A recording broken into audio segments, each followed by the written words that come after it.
warahmatullahi wabarakatuh. Shalom, Om Swastiastu, Namo Buddhaya dan salam kebajikan bagi kita semua. Halo sahabat Surga Loka dan Madu TV, bagaimana kabarnya? Semoga selalu diberikan kesehatan dan semangat menjalani aktivitas hari ini. Senang sekali saya Intan Permata dapat menyapa kalian dalam program kolaborasi antara Surga Loka dengan Madu TV Nusantara bertajuk Sedap seputar dialog kependudukan. Nah, hari ini kita akan berbincang terkait dokumen kependudukan, salah satunya adalah akta kelahiran. Nah, bersama narasumber kita yaitu Ibu Redesa Santa Pratiwi atau akrab disapa juga dengan Ibu Eca. Selamat pagi Ibu Eca. Pagi Mbak Intan. Pagi, gimana Bu kabarnya Bu? Sehat? Alhamdulillah sehat Mbak Intan. Alhamdulillah sehat. Nah, pada hari ini kita akan membahas tentang akta kelahiran ya Bu ya. By the way, Bu Eca ini selaku subkoordinator kelahiran dan kematian di Distrik Capil Kota Surabaya. Jadi Bu Eca ini sudah sangat menguasai nih Sobat Surga Loka tentang dokumen kependudukan khususnya akta kelahiran ya. Sebagai pembuka nih Bu, bisa diterangkankah seberapa pentingnya sih dokumen akta kelahiran ini?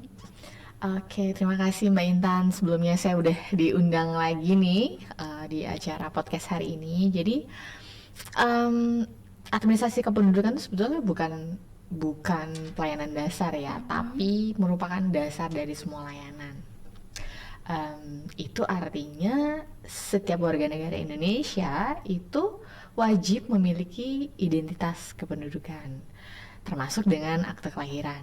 Jadi nggak ada tawar menawar boleh atau enggak, harus punya atau enggak, semua wajib seperti itu Mbak Intan. Semua wajib memiliki dokumen, termasuk akte kelahiran ya Bu ya. Jadi benar. WNI yang lahir di Indonesia ini otomatis dan wajib juga memiliki akte kelahiran sebagai status kependudukan ya Bu. Benar. Betul. Harus segera dimiliki. Syaratnya apa aja Bu untuk membuat akte kelahiran ini? Jadi akte kelahiran itu ada 4 jenis. Kalau yang pertama itu yang akte ayah dan ibu, itu ya surat nikah orang tua. Lalu KTP orang tua, termasuk kakak ya di dalamnya itu. Lalu ada surat keterangan lahir. Ya sudah itu saja. Surat keterangan lahir. Nah, kalau manfaat dari akte kelahiran ini apa aja? Kalau berbicara manfaat, pertama ya itu untuk identitas ya. Jadi setiap anak yang lahir itu kan pasti sudah punya NIK, lalu dilengkapi dengan akte kelahiran.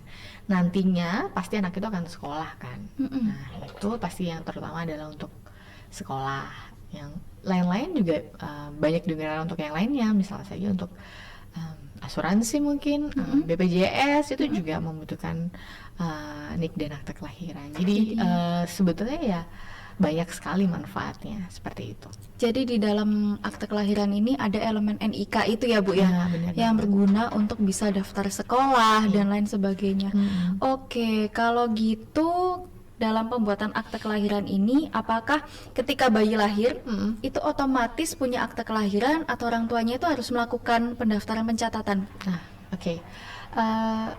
kalau kita berdasarkan permohonan, jadi kita tidak, maksudnya bayi yang harus baru lahir langsung tanpa permohonan langsung kita bikinin nggak bisa. Itu pasti harus ada permohonan dari orang tua. Nah, seharusnya memang setiap bayi yang baru lahir itu disegerakan membuat akta lahir seperti itu. Makanya kita kan ada kolaborasi bersama dengan rumah sakit, puskesmas, RSIA, itu ya supaya orang tua itu nggak menunda-nunda lagi untuk membuat akte kelahiran. Biasanya kan ada orang tua yang udahlah nanti aja, belum sekolah, nanti aja lah bikin aktenya, ada yang seperti itu. Maka untuk tertib administrasi kependudukan salah satunya bentuk inovasi kami yaitu tadi kami berkolaborasi dengan rumah sakit. Jadi ketika dia udah keluar dari rumah sakit setelah bersalin itu dia udah bawa akte kelahiran. Jadi nanti langsung jadi akte kelahiran ya Bu? Iya, jadi kan biasanya kalau bersalin itu kan pasti dimintain KTP orang tua ya. Nah, cuman kan biasanya buku nikah enggak. Nah ini kita tambahkan persyaratan buku nikah. Kita sampaikan waktu itu ada sosialisasi.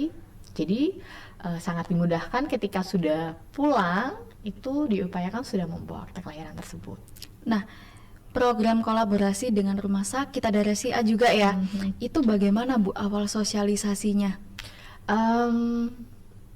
Sosialisasinya ya di mana-mana kalau mau mulai itu susah ya Iya. gitu kan. Maksudnya kita tidak bisa menyatukan pikiran yang warna-warni seperti itu, karena biasanya teman-teman rumah sakit berpikir ya ya kami hanya melayani yang bersalin saja, katakan seperti itu. Namun dengan inovasi dan eh, ajakan kami dari pemerintah Kota Surabaya kepada RSIA dan rumah sakit juga Puskesmas itu, kami berikan sosialisasi bahwa memang ini sangat baik di kemudian hari, maksud saya seperti itu. Jadi ya ada banyak senangnya sih, alhamdulillah. Jadi mereka support. Masalah pasti ada ya, karena kan mereka menggunakan model baru seperti itu. Tapi lama-kelamaan sekarang udah sangat enjoy banget, dan mereka juga sangat support baik banget. Akte kelahirannya tuh bisa langsung didapat seperti itu, Maila. Akte kelahirannya bisa langsung didapat. Nah, mekanismenya seperti apa, Bu? Apakah pihak rumah sakit ini mendaftarkan satu-satu anak yang baru lahir ke Disduk Capil atau sudah by online? Semuanya udah online ya, semuanya kita udah Oh. online. Jadi kita ada user yang digunakan untuk masing-masing rumah sakit akunnya. Ya sudah, itu dimasukkan melalui itu, dan itu tidak bisa diakses oleh sembarangan operator ya. Jadi itu hanya operator-operator yang dilatih yang bisa melakukan layanan tersebut. Nah, setelah itu kami proses di sini. Kalau memang tidak ada kendala dalam artian berkasnya lengkap, itu sudah bisa jadi dan bisa di-download sendiri di rumah sakit, lalu di-print oleh teman-teman rumah sakit seperti itu. Jadi tidak perlu menggunakan kertas yang safety paper itu ya, Bu ya? Security paper Iya, ya security maksudnya. paper, Iya, ya. kalau dulu zaman saya akte lahir atau mungkin zamannya Mbak Intan ya, itu masih pakai akte lahir yang tebal itu Iya, ya, yang ada security printingnya. Sejak 2020 bulan Juli itu sudah menggunakan kertas biasa, jadi semua pemohon atau warga bisa ngeprint sendiri dari rumah. Kalau misalnya kertasnya itu hilang juga bisa cetak sendiri ya, Bu ya? Yang penting ada Lebih softfile-nya ya. praktis, softfile-nya. Nah, kalau misalnya softfile-nya hilang gimana, Bu? Nah itu dipesankan jangan sampai hilang. Tapi kalau misalnya software hilang, itu bisa datang ke kami. Kami cek dulu apakah pelapornya memang sama, ataukah memang ini orang tua yang bersangkutan. Itu bisa kami berikan lagi. Untuk pengajuan selain di rumah sakit, misalnya nih bersalinnya itu di dukun bayi, dukun bayi ya sebutannya. Masih ada ya dukun bayi ya? Masih ada kalau misalnya kalau kasusnya di desa nih, Bu, Oke. atau enggak gitu di Surabaya yang pinggiran, mohon maaf gitu, bersalinnya di rumah atau enggak kondisi-kondisi darurat gitu, Bu. Kan ada juga yang di pesawat. Oke. Nah, kayak gitu tuh yang mengajukan tuh boleh diwakilkan apa enggak, atau harus orang tua bayi? Kalau yang mengajukan itu harus orang tua bayi pasti. Jadi meskipun di rumah sakit, meskipun yang menggunakan aplikasi adalah teman-teman rumah sakit, tapi pelapornya adalah orang tuanya gitu. Jadi mau dia lahiran di mana, di pesawat atau apapun, itu pasti ada pengganti surat keterangan lahir yang menjelaskan bahwa memang pada saat itu ada dokter yang menolong biasanya ya, itu sebagai dasar surat keterangan, sebagai pengganti surat keterangan lahir itu. Kayak bisa kita buatin juga sih. Cuman kalau dukun ini agak susah ya. Kebanyakan dukun juga dia nggak mungkin bikin surat keterangan seperti itu ya. Nah itu biasanya kami minta bantuan teman-teman kelurahan kalau memang itu benar-benar dukun yang menolong persalinan ya. Kami bisa dibuatkan kronologis bahwa memang yang diketahui sekitarnya ya memang ngelahirin kemarin di dukun itu yang ternyata dukunnya memang ada di Surabaya misalnya seperti itu. Oh, jadi bisa pakai surat pengganti ya, surat keterangan, Ya, surat keterangan lahir. yang dikeluarkan oleh kelurahan. Ya bisa menjelaskan kronologis lah bahwa memang kenyataannya seperti itu gitu. Memang anak ini waktu itu, mohon maaf, biasa kalau lahiran di dukun kan menengah ke bawah ya, mohon maaf. Nah itu seperti itu, tidak ada biaya dan lain-lain. Atau juga kepercayaan juga. Iya, iya. Mungkin dukun bayinya tuh neneknya sendiri atau tantenya, kan bisa jadi kayak gitu juga. Kita pasti ada solusi ya Mbak Intan. Maksudnya untuk kebaikan semua warga kota Surabaya, misalnya memang mereka tidak punya surat keterangan lain, itu ada SPTJM, tapi dengan syarat dan ketentuan yang berlaku. Itu perlu tanda tangan materai juga Bu, SPTJM itu? Enggak ya. Itu bisa diunduh di mana Bu? Ada formnya SPTJM? di aplikasi. Jadi kita ada aplikasi Baik. Kelampit New Generation ya. Mm-hmm. Di situ udah ada formnya. Jadi tinggal unduh, isi, terus di-upload lagi. Di-upload lagi. Yang serba online ya Bu? Ya, semuanya udah online. Nah, alasannya apa Bu? Kok bisa serba online gitu, mempermudah kah atau ada alasan lain nih? Zaman udah berkembang ya. Iya. Pertama mainan maksudnya dulu kita yang 100 manual katakan, semuanya serba full dokumen, cek semuanya. Terus lambat laun kita harus mengikuti mau tidak mau era digital ya. Gitu. Akhirnya kita yang bermula 70% online, lalu 80% naik-naik setiap tahun, dan sekarang sudah hampir 100% online ya. Ternyata tuh sangat memberikan manfaat baik bagi penggunanya, bagi usernya. Misalnya saja banyak ya warga Surabaya yang misalnya tinggal di luar negeri misalnya. Nah, dia mau bikin akte lahir atau mau bikin lapor lahir luar negeri itu ya nggak perlu pas pulang misalnya laporannya, pas di sana juga mereka bisa mengakses itu. Jadi banyak manfaatnya sih.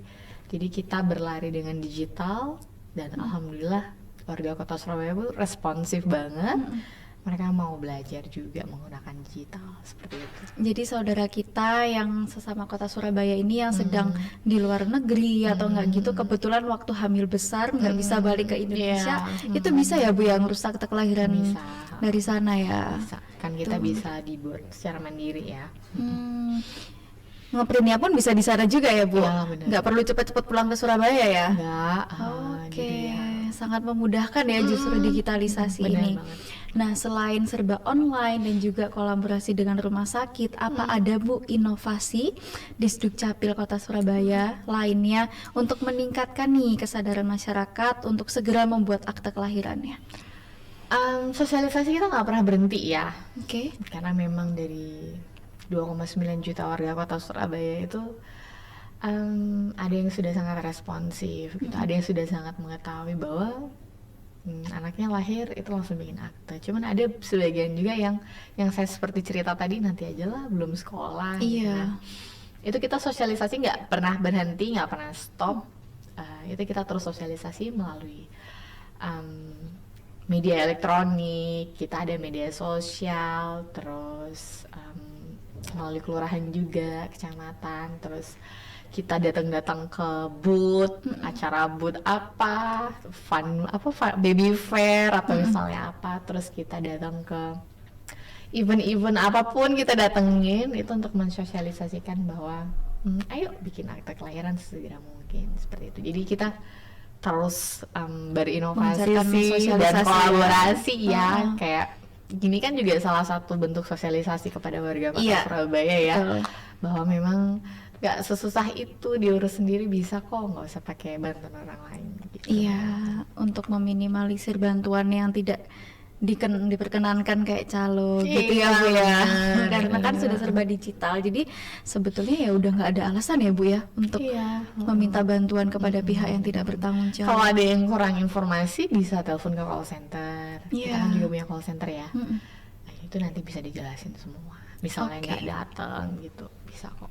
Nah, kalau misalnya nih Bu, tadi kan Bu Echa sudah singgung ada yang bikin akte kelahiran ini waktu anaknya baru mau sekolah gitu kan, otomatis kan si anak ini sudah usianya 5 tahun balita, kalau nggak gitu udah mau usia sekolah kan. Nah, itu mengurus akte kelahirannya apakah persyaratannya sama ketika dia baru lahir atau beda Bu? Sama, jadi Sama meskipun anak itu terlambat melaporkan itu sama. Yang penting orang tua tetap nyimpen surat keterangan lahir yang dikeluarkan di rumah sakit. Itu aja sih. Hanya memang terbacanya anaknya lahirnya misalnya 2020 baru dilaporin 2023. Cuman hanya di situ saja sih. Cuman syarat-syarat jadi ada gap sama. tahun cetaknya gitu ya untuk pembuatannya. Oke. Terus kalau misalnya surat keterangan lahirnya hilang, ya namanya kan ada aja ya kasus kayak gitu. Bu. Ada nggak Bu kasus kayak gitu? Lumayan banyak ya. Lumayan banyak malah. Itu Jadi gimana Bu? Ya itu tadi menggunakan surat ternyata SPTJM kelahiran itu kita bantu dengan beberapa syarat yang harus yang ada itu di kelampit itu dituliskan seperti itu. Itu perlu diketahui sama RT RW kelurahan nggak Bu? Enggak SPTJM? sih. Enggak ya? Kalau misalnya anaknya masih 5 tahun, maksudnya emang belum pernah membuat akte sih, saya Enggak rasa ya? nggak perlu. Kecuali dia udah dewasa ya, dia udah punya ijazah dan lain-lain. Misalnya orang-orang dulu kan nggak perlu akte ya, bisa Iya. sekolah ya. Nah, beda sama sekarang. Gitu. Ada ya Bu kasus orang dewasa baru bikin akte? Ya beberapa. Paling sepuh, paling tua itu siapa berapa Bu yang pernah Ibu Berapa Eca ya? temui? Berapa ya? 50 apa 60? 50 tahun. Jadi Oh, memang- orang zaman dulu ya. jadi memang dia punya dokumen administrasi yang lain, tapi nggak punya akte gitu banyak. Itu tapi bisa tetap punya kakak Bu yang kalau nggak Bisa, punya akte jadi bisa memang ya. karena berdasarkan NIK ya, jadi dia dulu hanya didaftarkan sebagai dari NIK saja, tapi tidak mengurus akte kelahiran. Jadi orang yang tidak punya akte itu bisa bikin KTP Bu? Bisa. Oh bisa, Bisa. tetap dengan NIK yang baru itu ya di KTP. Iya, NIK yang sesuai dengan kakak ya. Oh, NIK lalu yang nanti sesuai akte dengan kelahirannya kakak. mengikuti NIK yang sudah ada. Oh, jadi nggak selalu akte kelahiran dulu baru ada kakaknya gitu ya Bu? Enggak, jadi memang seharusnya NIK dulu baru Oh bikin iya akte iya kelahiran. iya, baru ngeh ini, saya baru ngeh. Saya kira tuh NIK itu didapatkan ya selalu dari akte gitu. Kakak enggak. itu mengikuti akte enggak ya Nah, ternyata. jadi sesuai undang-undang memang biodata dulu ya, baru catatan sipilnya melanjutkan. Nah, kalau misalnya nih di rumah sakit tuh bikin akte, apakah nanti namanya tuh juga otomatis ditambahkan di kakak orang tua, Bu? Iya, itu kita ada paket hemat Oke. ya. Kalau dulu kan zamannya manual tuh bikin akte sendiri, bikin kakak sendiri, bikin akte sendiri gitu ya. Kalau sekarang udah langsung dapat 2.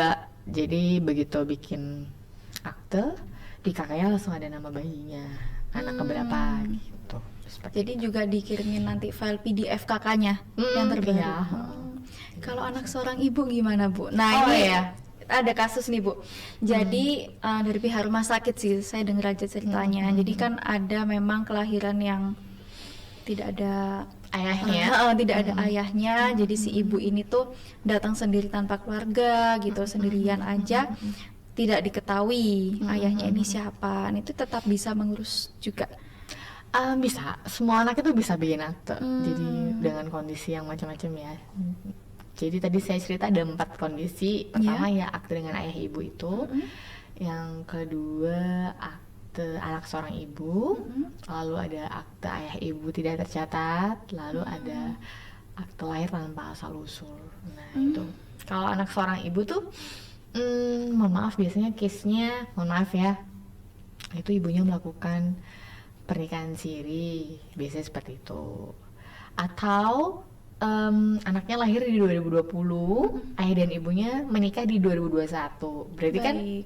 melahirkan dulu ya Iya, sebelum menikah. secara agama. Nah itu maupun negara. Jadi ya menjadi anak seorang ibu karena kan pada saat dilahirkan ibunya belum memiliki belum berhubungan belum statusnya belum suami istri yang sudah Sah. diakui secara sah itu. Nah itu anak seorang ibu, tapi tetap bisa Tetap mendapatkan. bisa ya. Semua anak di Indonesia itu berhak memiliki akte kelahiran, cuman ya tergantung Kondisinya. kondisi dan Iya. case-nya masing-masing. Iya. Gitu. Kalau misalnya nih lalu seorang ibu ini pasca anaknya melahirkan setelah usia berapa tahun itu punya ayah gitu, Oke. ibunya menikah gitu. Nah itu apakah bisa ditambahkan gitu nama Itu ayah ayahnya? kandung apa? Nah Ayah- itu kurang tahu. Nah bisa kan ada in case yang ada ayah kandungnya yang Bali. Kalau nggak gitu ya bukan ayah kandungnya. Kalau dia udah lahir dengan anak seorang ibu, lalu ibunya menikah lagi dengan orang lain, Iya. tetap nggak bisa dijadikan ayahnya karena kan itu bukan ayah biologisnya, Oke.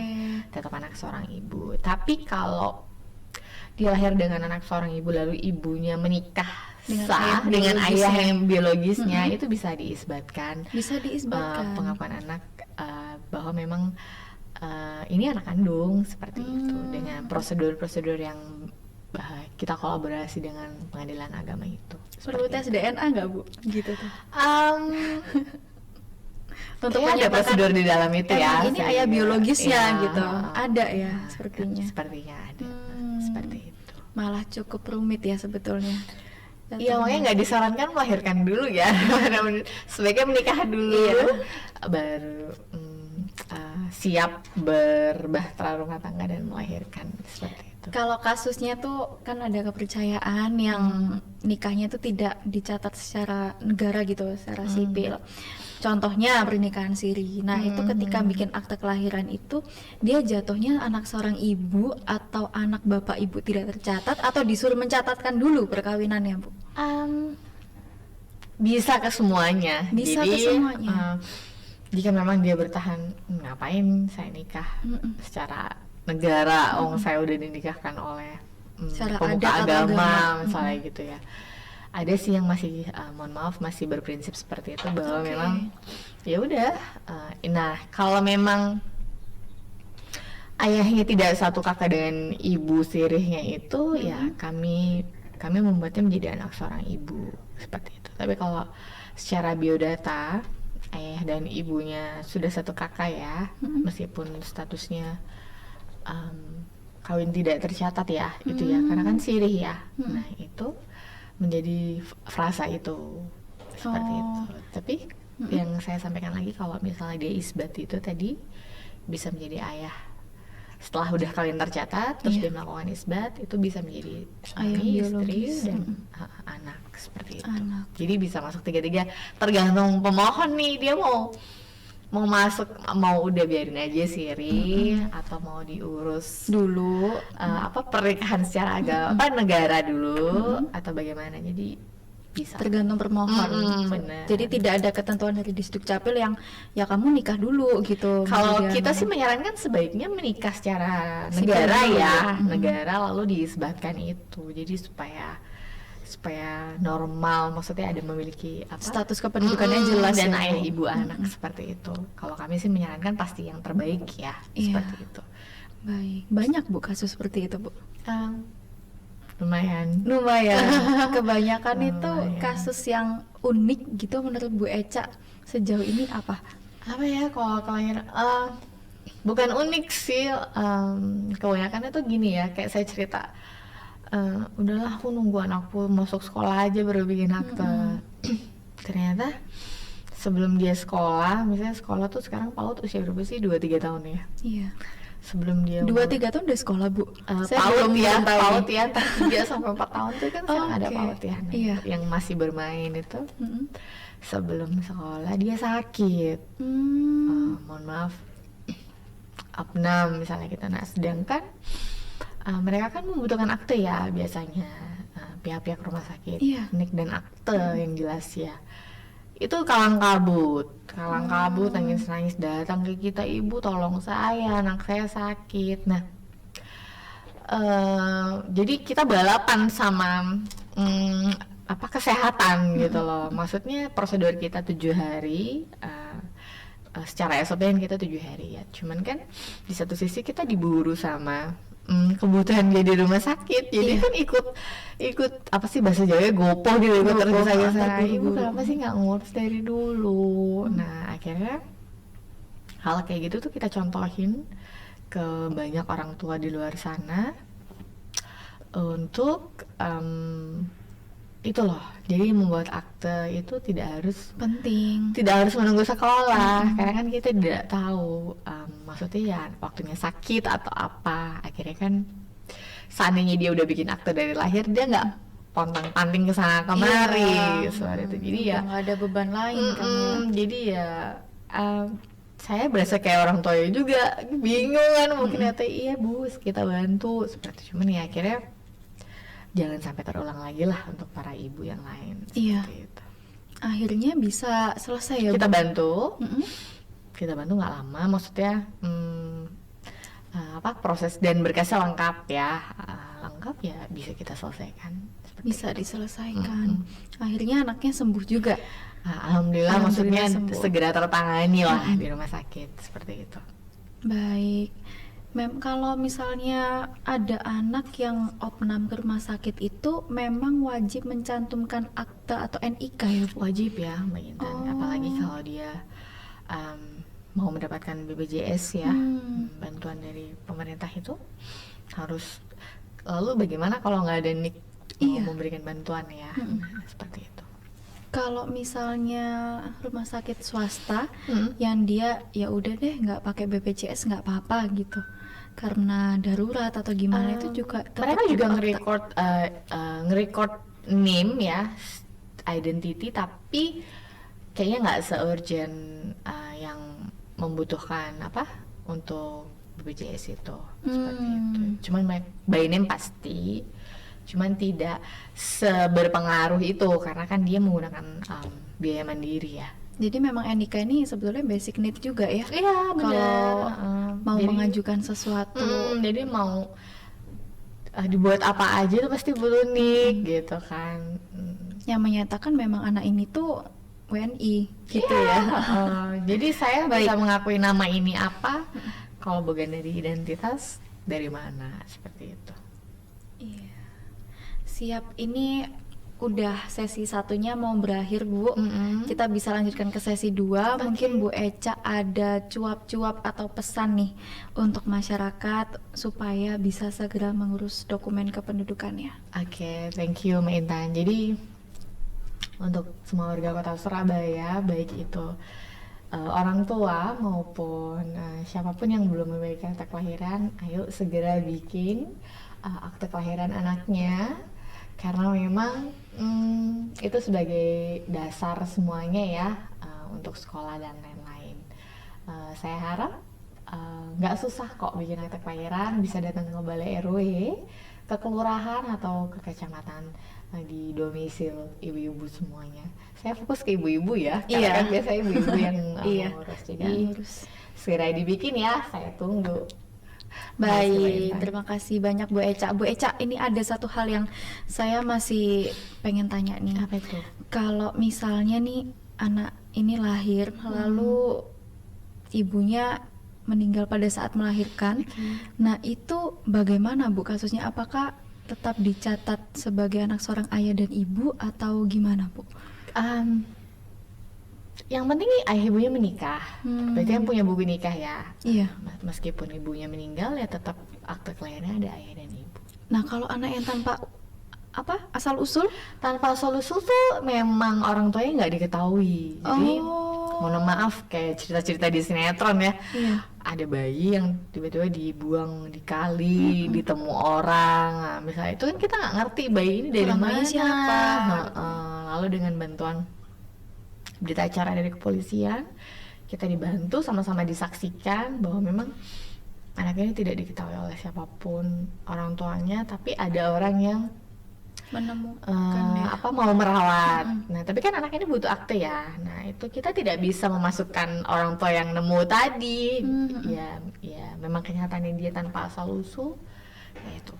Ya. Itu dibuatkan itu. Baik, sekian sesi 1 pada kali ini. Sudah habis waktunya Bu. Kita lanjutkan ya bincang-bincangnya di sesi 2 karena sangat menarik ya ternyata akte kelahiran ini.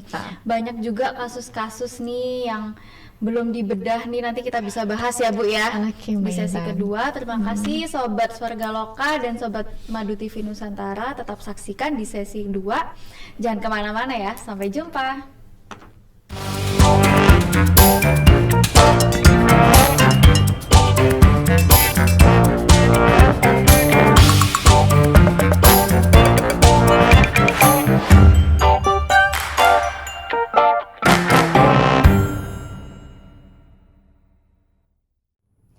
Sobat Swarga Loka dan Madu TV, jumpa lagi dengan saya Intan Permata, masih bersama dengan Ibu Reza Santa atau Ibu Eca nih, selaku subkoordinator di bidang kelahiran dan kematian di Sdukcapil Kota Surabaya. Masih dengan topik yang sama, yaitu akte kelahiran. Bu Eca, tadi kan kita sudah berbincang banyak nih Bu tentang kasus, sama tentang syarat apa aja sih yang diperlukan dalam akte kelahiran, bahkan nih apa aja gitu model-model akte kelahiran ini. Ada 4 tipe ya Bu ya kalau nggak salah.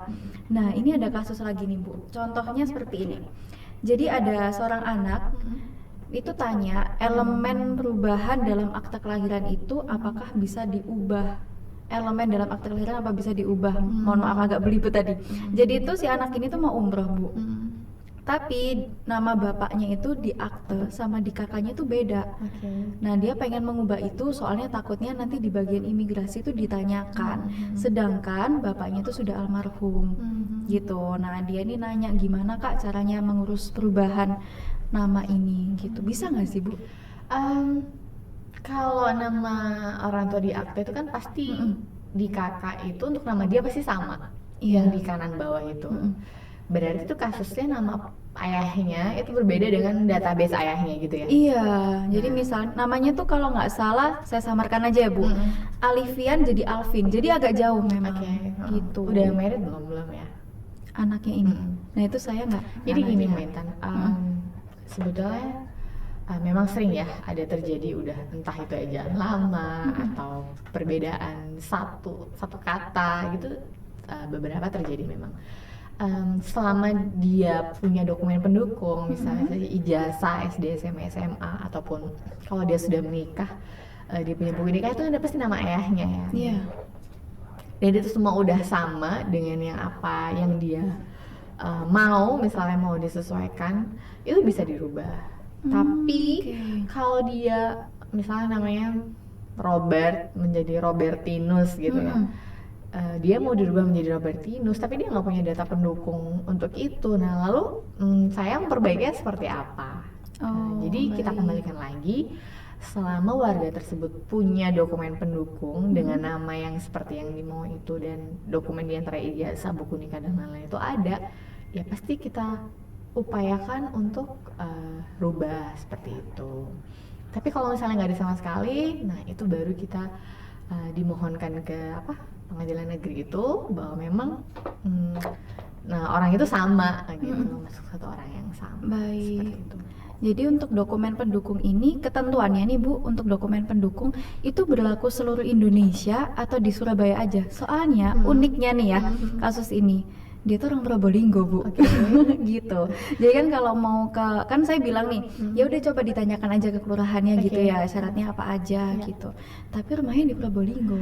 Tapi kakaknya Surabaya? Kakaknya Surabaya.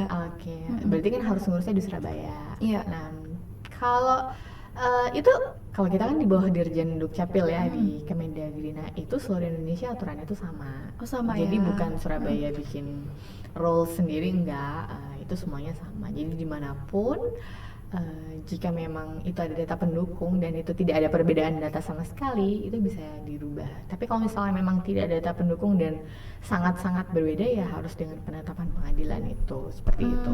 Kalau penetapan pengadilan itu bagaimana Bu caranya? Harus ke pengadilan kah? Kita kan ada kolaborasi ya di Dukcapil Surabaya bersama dengan pengadilan negeri itu, lontong balap ya. Mungkin teman-teman di Surabaya udah nggak asing, bukan lontong balap makanan ya, lontong balap inovasi ya. Pemerintah Kota Surabaya dengan pengadilan negeri itu ada kurang lebih, kalau saya nggak salah itu ada 11 layanan. 11 layanan. Jadi warga Surabaya nggak perlu datang ke pengadilan sendiri gitu. Itu cukup daftarnya di kelurahan, nanti sidangnya bareng-bareng antara pengadilan negeri dan outputnya bersama Disdukcapil Surabaya itu di Siola. Di Siola. Jadi cuman ya sejauh ini baru kurang lebih 11 jenis layanan ya kalau saya nggak salah itu. 11 jenis layanan ini mengatur tentang perubahan nama aja atau ada yang lainnya juga Bu? Macam-macam. Macam-macam. Salah satunya satu orang yang sama itu, seperti itu. Jadi intinya ini perubahan elemen dalam akte kelahiran khususnya nama itu bisa diubah ya? Bener banget. Jadi ya itu tadi berdasarkan dokumen pendukung yang dipunya ya. Kalau misalnya memang ada ya tidak ada alasan untuk kami tidak bisa merubah. Tapi kalau misalnya dia tiba-tiba saya mau merubah tapi dia nggak punya apa-apa ya saya tidak bisa apa-apa. Karena adanya penetapan pengadilan. Apakah perlu SPTJM juga Bu? Untuk yang mana? Untuk yang merubah itu? Kalau prosedur merubahnya sih biasanya kita tanya ya, kita tanya teman-teman kelurahan juga tanya. Itu nggak ada SPTJM. Oh, nggak perlu SPTJM, cukup dokumen pendukung aja. Boleh di-mention lagi Bu, mungkin dokumen kependudukan Maaf, Dokumen dokumen pendukung pendukungnya ya. itu apa aja? Ijazah, Mm-mm. biasanya kan SD, SMP, SD, SMA itu kan SMP. pasti ada nama ayah ya. Iya. Terus buku nikah itu pasti ada nama ayah. Itu kalau nama ayah yang mau dirubah. Kalau nama ibu nih agak susah karena di ijazah nggak ada nama ibu ya. Iya. Tapi di buku nikah juga nggak ada nama ibu. Itu kita minta surat keterangan, minta bantuan teman-teman KUA, dibuatkan surat keterangan bahwa anak itu nama ayahnya ini, nama ibunya ini kan ada seperti itu. Di buku nikah itu nggak ada nama ibu. Nggak ada. Jadi Oh. kalau di Muslim itu hanya ada nama ayah kan bin atau binti seperti Iya. itu. Nama ibunya nggak ada. Kalau nggak ada ayahnya gimana Bu? Tadi kayak kasus tadi anak seorang ibu. Itu biasanya ada wali nikah ya. Oh. Bisa ada wali Jadi nikah tetap seperti nama itu. seorang bapak atau wali ini ya, tidak bisa menggunakan nama ibu. Iya nggak bisa. Oh baik. Pasti Kalau ada wali misalnya ibunya ini kasusnya single parent atau gimana itu bisa pakai nama Pak D-nya? Kalau single parent kan pasti nama ayahnya yang almarhum masih ada ya. Itu tetap pakai nama ayahnya. Gitu. Oh, Jadi oke. sekalipun dia seorang single parent, entah itu dia cerai mati ataupun cerai Cerai hidup, anak itu dilahirkan dari seorang ibu dengan ayah biologis siapa kan pasti ada. Seperti itu. Kalau tanpa asal usul itu gimana Bu masa depannya Bu pada saat Nah dewasa itu? teman-teman KUA sempat menanyakan kan bagaimana dengan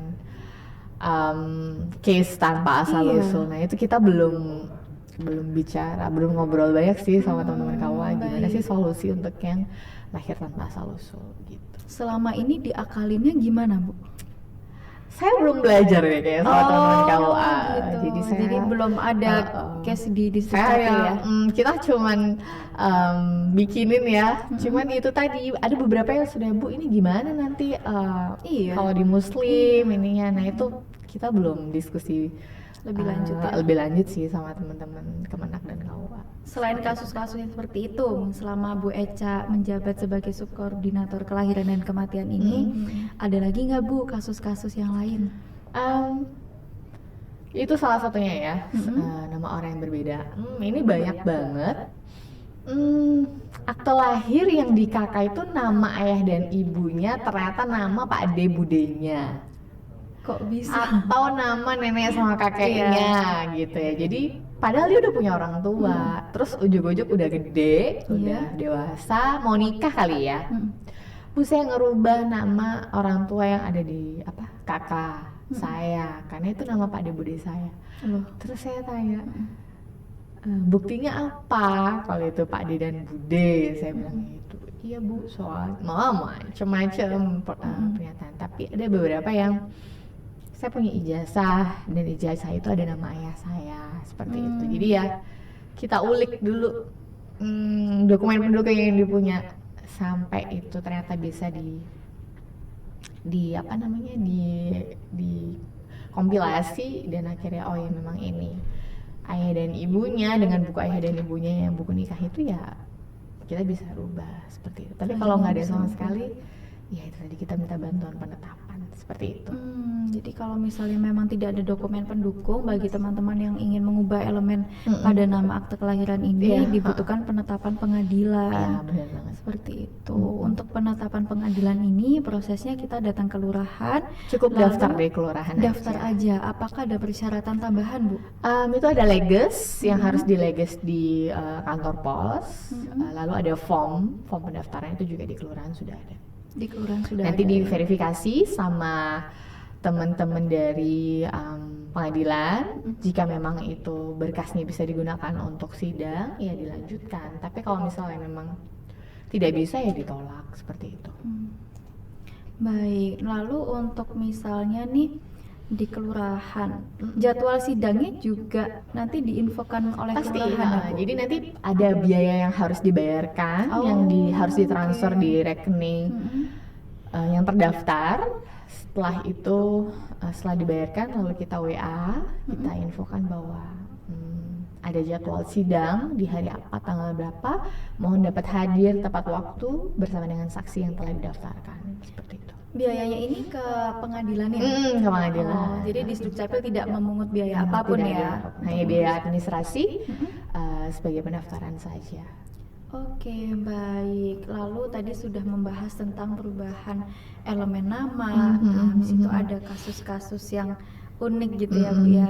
Bu Eca boleh dong cerita lagi kasus-kasus apa lagi nih, atau mungkin bisa sebagai bahan edukasi juga nih untuk masyarakat yang kan banyak nih cerita yang unik-unik kayak misalnya anak seorang ibu tadi gitu, anak tanpa asal usul gitu. Ada nggak himbauan nih untuk masyarakat untuk mempersiapkan dokumen kependudukannya bisa lebih siap dan paham gitu? Oke, kita juga kolaborasi sama dinas-dinas ya. Jadi sekarang itu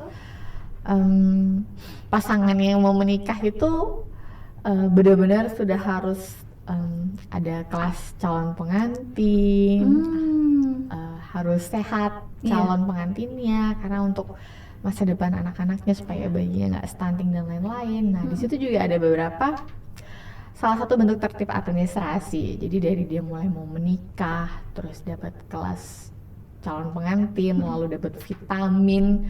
Vitamin itu untuk kesuburan ibunya ya supaya sehat dan lain-lain. Lalu selama dia menikah dan melahirkan, hamil dan melahirkan itu didampingin terus sama pemerintah kota Baik. sampai dia dapat akte lahir.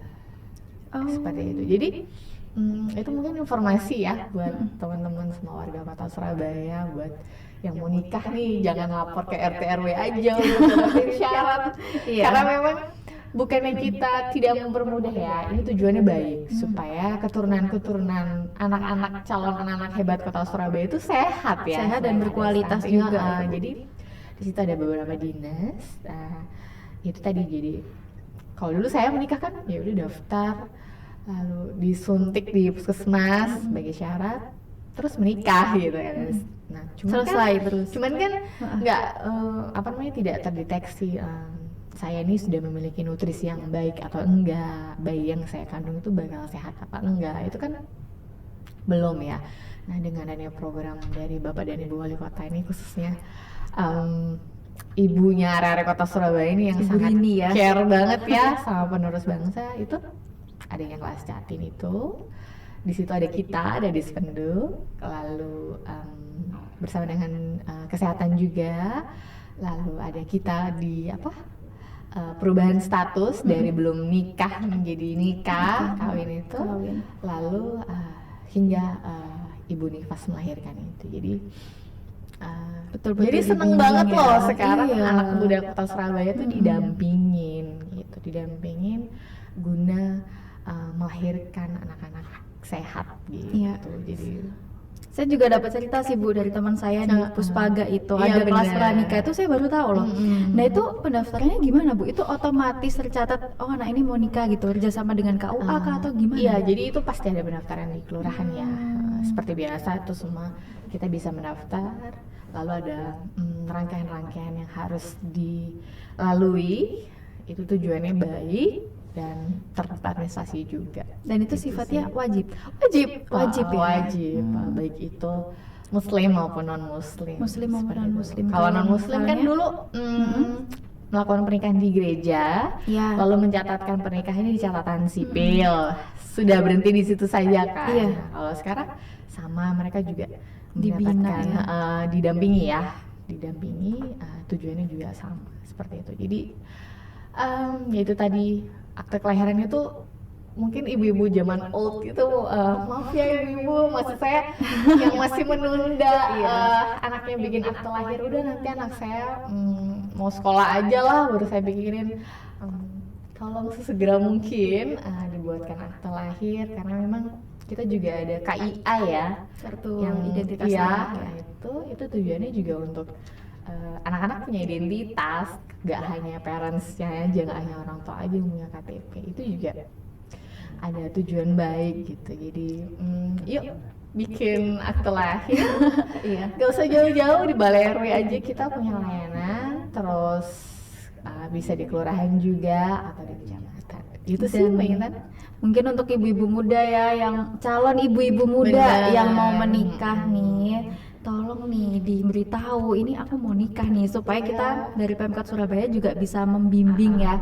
Ada kelas pranikah dan itu juga bermanfaat ya Bu untuk meminimalisir angka perceraian mungkin Dan ya. stunting juga ya. Stunting juga. Terus ada lagi sih Metan, banyak warga Surabaya yang tinggalnya di luar negeri ya.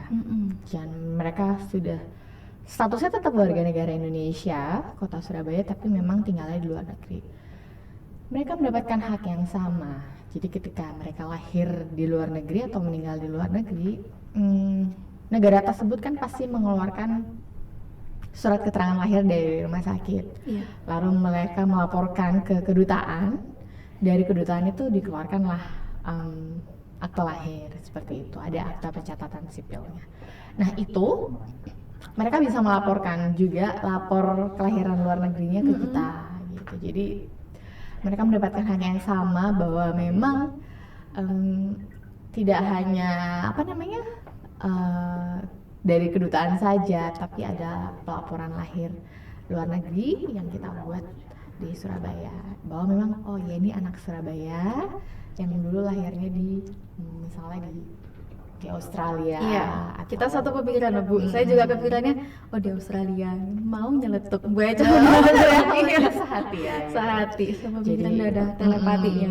Jadi Terus gimana Bu? Termasuk akta kematiannya juga, misalnya dia meninggal di luar negeri, ya kami buatkan lapor mati luar negeri seperti itu. Jadi nggak hanya di Indonesia saja, di luar negeri pun mendapatkan hak yang sama. Seperti itu. Tidak masalah pun kalau misalnya WNI kita tinggal lama di sana, tidak Oh, perlu masalah. keburu-buru pulang gitu ya Bu. Karena sekali lagi akte kelahiran itu nanti dikirimnya bentuk PDF. Jadi bisa dan cetak di-print sendiri. sendiri. Iya. Jadi udah nggak blanko security yang kayak punya kita ya. Iya, security printing ya istilahnya ya. printing. Oke, gitu. Jadi sebetulnya tidak ada alasan lagi untuk tidak mengurus dokumen kependudukan. Toh bener. ya kegunaannya akan dirasakan sendiri nantinya kan ya Bu. Gampang banget kok Mbak Intan, maksudnya Iya. kita di sini sangat responsif sekali. Pasti ada solusi di semua layanan gitu, termasuk mungkin warga berpikir aduh aku udah nggak bisa apa-apa nih, aduh aku harus gimana. Coba deh sharing sama kita, sebisa mungkin kita pasti kasih solusi. Kita juga ada call center kan ya Bu ya, bisa bener. tanya-tanya. Iya. Kita juga ada sosmed loh, bisa pantau di sosmed kita IG, itu ada swargaloka.sup atau dispedukcapil.sby, juga ada YouTube Swargaloka TV, ada juga website untuk cari tahu nih berita tulisnya, update-update tentang Disdukcapil Kota Surabaya. Dan juga ada TikTok kalau misalnya pengen tahu informasinya in a fun way gitu, sambil bercanda-bercandaan gitu. Di TikTok itu lucu-lucu konten kita, swargaloka.sup juga. Oke, baik Bu Eca. Nah, kalau misalnya tadi kan kita sudah menyampaikan banyak tentang syaratnya, habis itu akte kelahiran ini manfaatnya apa, ternyata kan luas banget ya Bu ya. Banyak banget ya. Nah, kalau kendala Bu, kendala apa sih yang paling sering dihadapi oleh petugas dan masyarakat dalam pengurusan akte? Kita kan bisa ngelacak semua database ya. Kadang ada yang bilang saya nggak dimintain ini, saya nggak dimintain itu, cuma diminta KK dan KTP, ada bahasa seperti itu. Lalu kita cek nih ke database, ternyata apa yang dikatakan itu ada bohongnya gitu loh. Akhirnya kan kita ibu atau bapak bener nih Bu, cuma ngambilin itu yang bener, dia bilang gitu kan. Habis itu nanti kita bisa ngecek, ibu jujur deh sama kita. Itu ada terjadi kadang, ada beberapa orang yang iya maaf ya Mbak karena saya kepepet gitu ya. Cuman kan jarang banget ada yang gitu. Iya. Ada juga yang petugasnya diomel-omelin, kamu nggak percaya sama saya? Yang ada malah itu ada. Jadi saya berterima kasih banget sama teman-teman frontliner dalam hal ini di kelurahan sama kecamatan ya. Garda terdepan. Terus teman-teman pelayanan di bawah yang saya terima Kuat kasih banget mental udah sekali. sabar banget ya ngadepin warga kota Surabaya. Tapi memang itu tujuannya memang kita untuk kasih solusi. Jadi kalau nggak ada kejujuran di depan, kita mau kasih solusinya gimana gitu loh. Jadi kendalanya itu tadi sih ada beberapa ada beberapa yang masih belum jujur karena memang suatu hal yang sangat terdesak gitu. Tapi selama warga kota Surabaya itu terbuka sama kita, Mbak saya punya ini misalnya gitu. Udah saya nggak ngerti nih nama saya warna-warni misalnya gitu. Ini saya harus gimana, saya harus apa? Itu ada yang sangat korporatif ya. Jadi ya kendala terbesar itu adalah memiliki kesabaran yang tinggi, khususnya di teman-teman frontliner. Akhirnya telepon ke kita kan, ibu ini gimana, saya diomel-omelin misalnya gitu. Oh yaudah kasih solusi ini deh gitu misalnya, seperti itu sih.